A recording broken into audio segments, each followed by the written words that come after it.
इस वक्त की बड़ी खबर, इसरो ने तारीख रकम की है। इसरो ने रॉकेट GSAT-7 की लॉन्चिंग की है। नेवी की सबसे एडवांस कम्युनिकेशन सैटेलाइट है। भारतीय नौसेना की ताकत बढ़ेगी। इससे LVM-3 से भेजा है सबसे भारी सैटेलाइट। हिंद महासागर में इंडियन नेवी की कम्युनिकेशन में मदद मिलेगी, जिससे नेवी की ताकत में इजाफा होगा और पनडुब्बियों वॉरशिप के संचालन में काफी मदद मिलेगी। और साथ ही आपको ये भी बता दें कि ये भारतीय जमीन से जियोसिंक्रोनस ट्रांसफर ऑर्बिट यानी GTO तक लॉन्च होने वाला सबसे भारी सैटेलाइट है।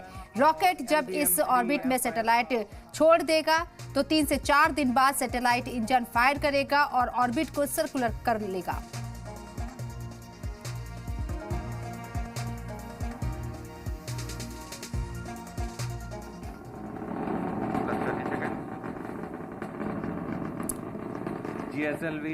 तो इसरो ने ये तारीख रकम की है और नेवी को इससे बड़ी ताकत मिलेगी। कम्युनिकेशन में एक बहुत मजबूत कदम इसे माना जा रहा है। LVM-3 सैटेलाइट को छोड़ा गया है। भारतीय नौसेना की इससे ताकत बढ़ती हुई नजर आ रही है।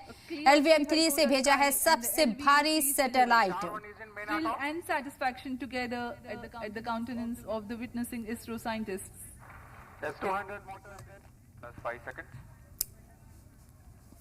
S200